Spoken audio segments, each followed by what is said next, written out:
Hello there, it's a horrible old day out there, barely above freezing, so I've come in the workshop, lit the fire, put plenty of logs on.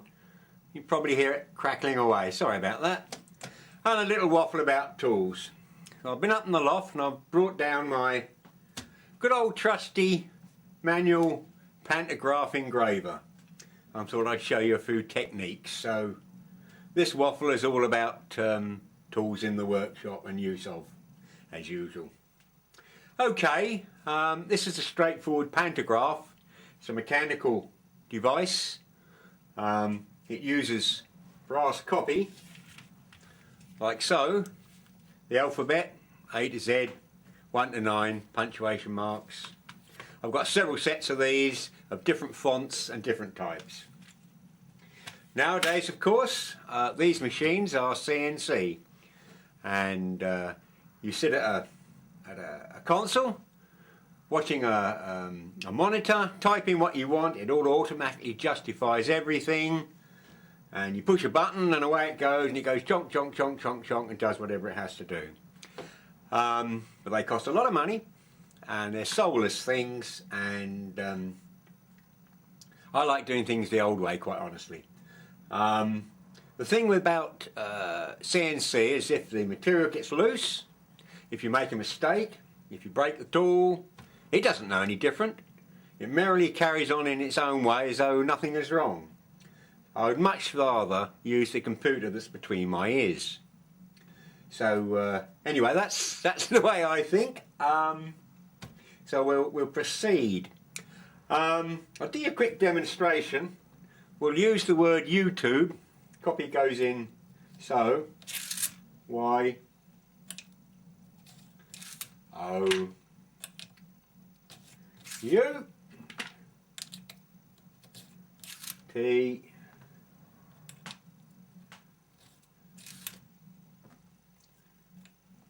T U, get it the right way around. U B E. And this is locked in. Where has it gone? Must have a spare one. There you go. This is locked in position. The copy is locked in so it can't move. These are the arms of the pantograph, and here we have a point which follows the copy, because the little point runs in the grooves of the copy, and this is transferred to this point, and here we have a diamond, and this is scratch engraving. We can have any ratio of size, from copy size down to minute, tiniest lettering that you would need almost a microscope for. And this can be altered on this scale by altering the arms of the pantograph, how much movement here goes there. So this is just scratch engraving. So I'll try and do it without, yeah, that's roughly in the middle. Just a demonstration. Here we have a piece of brass in the jaws of the vise. So we'll go, can I do it with that? Yes, I can do it that way. U O U, it's a bit awkward like this. T U B E. Okay, let's undo the jaws. Sorry about the lighting in here, it's the best I can do today. Just so I can get that up close. This way. YouTube. Yeah, it's not exactly in the middle, but you got the idea. That's scratch engraving. That's the sort of engraving you would do on jewellery, watches and the like. I tend to steer away from any work like that, mainly because I can't spell, and it's a hell of a job to alter things when you get it wrong. So I tend to stick to switch panels and the like. You can always redo those and alter them, but if you've just engraved something to my dear mum and it's come out my dear bum or something, you're in dead trouble. So anyway, I'll move on. That's scratch engraving, but there's a lot more you can do. There are some modern plastics today that are made up of a laminate. They usually have a protective coating on one side, which I can never get off if I want to. Anyway, there's a coating on one side. I think there is on this side too, isn't there? Yeah. Trying to do things live is dodgy. Anyway, nice and shiny. Now the idea being is once you've laminated, or once you've engraved through the top surface, the inner colour shows through as a distinct contrast. And you can have all colours. You've got black with yellow inside, you've got yellow with black inside, and all various colours. White and black and so forth. And a lot of labels are made this way nowadays. It's a quick way of doing it, but there are other techniques and other old methods I would like to show you if I may. Anyway, just a quick demonstration on engraving with these type of plastics. We'll put that in the vise, and we'll change the diamond tip tool to a rotary engraving tool. I'll show you what one of those look like. There's a rotary engraving tool. That's the end. So I'm getting really close. And as you can see, it's a half round pointed D tool, and this goes round a couple of thousand RPM and imparts the engraving on the material. The material you engrave on can be anything. I've even done glass, any metals, and it can be any shape. It doesn't have to be flat, it can be round, cylindrical. I'll have various fittings to fit on here, but I won't bore you with that. I'll just demonstrate the straightforward engraving technique. So bear with me. This is a demo of engraving the laminate. Here I've changed the tool from a scratch tool to a rotary tool. We switch the machine on. I think you've got to plug it in, Morris. Oh, you silly. There you go. Right. YouTube. You won't do it with me. It's very awkward doing this and filming, but we'll have a go. Y O U T U B. What's that look like? Oh, the B and the E wants doing again.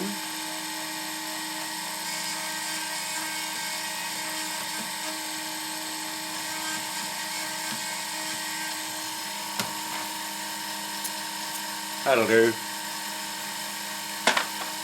Switch it off. Thank you. Undo the... Right, this way. YouTube. Back there. Okay, it's not exactly up and down in the right position, but I'm merely doing a demonstration. Now the size that can be done can be any sizes, depending on the ratio of the arms. Here we have a piece of Bakelite, an old switch panel or something or other, and I'll demonstrate with this. I've changed the ratio sizes of the letters. Just put it roughly there and we'll do another YouTube. Right, switch that on. See if I can work back-handed here. It's not easy, but we'll have a go.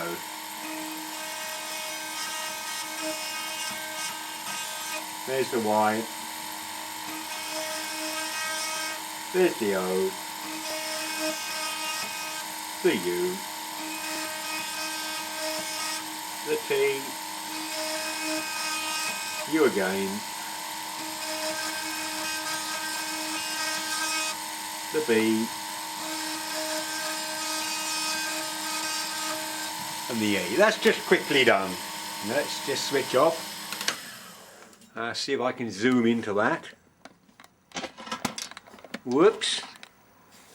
That'll do. Where's me brush? Right, there's YouTube. Let's pan that up a bit. Go in a bit more. Okay, Well, this is, well, actually be better if I took it out of there, wouldn't it? This is, it can be seen because it's nice and fresh and clean now. But this is all one colour, and we haven't got the contrast. So what you can do, you can use a crayon, a child's crayon, and going every which way, go over your engraving, filling up the groove with the crayon. Then you take a cloth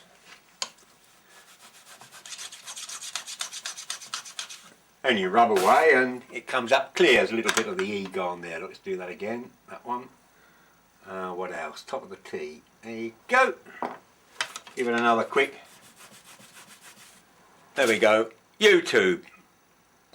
Underneath, this panel is, I don't know, 20 years old perhaps, and it's don't know what it comes off of. It says lights there. This has been in here for years. If you've got equipment, old radios, test equipment, that it's actually got this sort of engraving that you can put your fingernail in, you can refresh it and make it look like new. Take your crayon and do exactly the same thing. Now this engraving was done 20 years ago. Okay, you can actually make it look new again.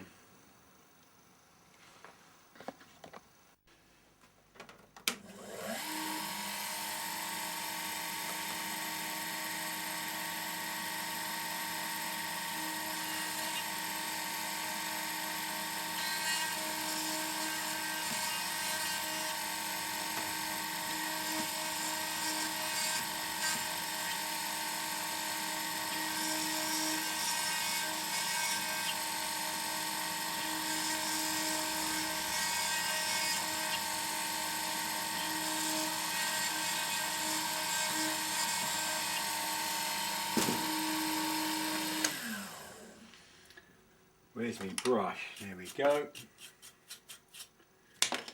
G7 USX. That's my international radio amateur's call sign. Not very active now with amateur radio, it's changed somewhat. But I used to make a lot of these labels like this. I put a pin on the back and used to sell to radio hams at radio rallies. And used to do their call sign and their name or whatever they wanted. Charged about 50p and did it while they waited, and I did as many as soon as they were coming in the door. I did it, and it was all day long making these things.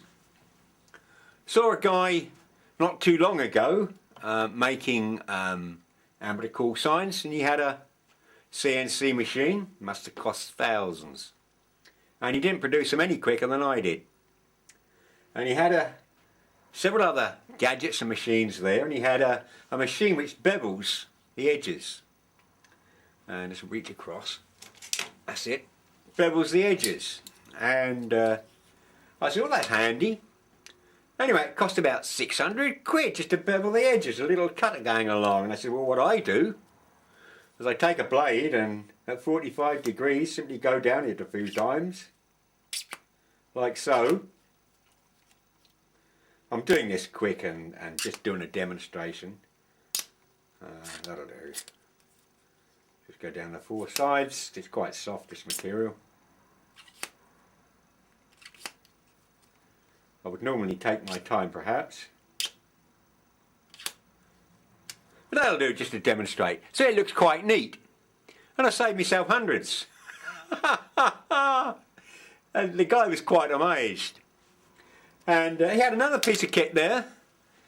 And I said, what's that? And he said, well, it's for sharpening the